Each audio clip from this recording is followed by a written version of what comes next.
Tonight, Stacey Abrams under fire after a photo showed the gubernatorial candidate maskless among a group of masked school children. It's yet another case of do as I say, not as I do, my favorite story of the weekend. Republicans now calling the prominent Georgia Democrat and strong supporter of masking in schools a hypocrite. It doesn't matter if you are Republican, Democrat, parents are pissed off at the COVID hypocrisy. The photos taken at a Black History Month event Friday were first tweeted by the principal at Glenwood Elementary School in Decatur, Georgia. Abrams later quoted the tweet, thanking the school for hosting her. Both tweets have now been deleted, even as Abrams defends her actions. Stacey trusts science and supports masking in schools, her campaign manager wrote on Twitter. She wore a mask to the event and removed it at the podium so she could be heard by students watching remotely and for photos, but only with folks who were masked. The photos prompted fierce backlash online. Republican Governor Brian Kemp, who Abrams narrowly lost the governorship to in 2018,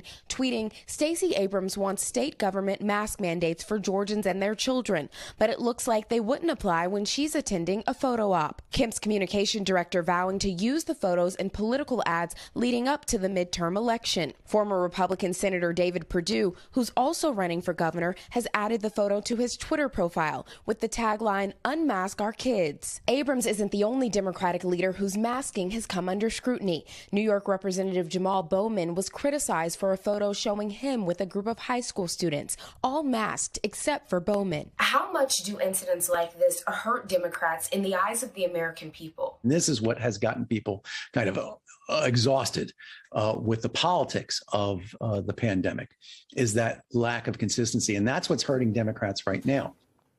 All right, Priscilla joins us now live in studio. So we're talking about the big picture here. Let's go back down to Georgia. I know you've done a lot of reporting there. You were there during the election and after as well. I want to ask you, what are voters saying there about this, about taking these photos without the mask on?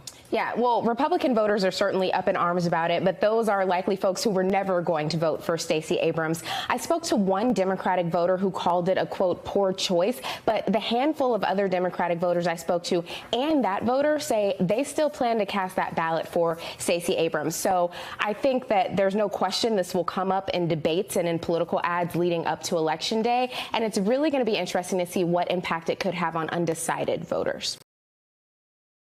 Thanks for watching our YouTube channel. Follow today's top stories and breaking news by downloading the NBC News app.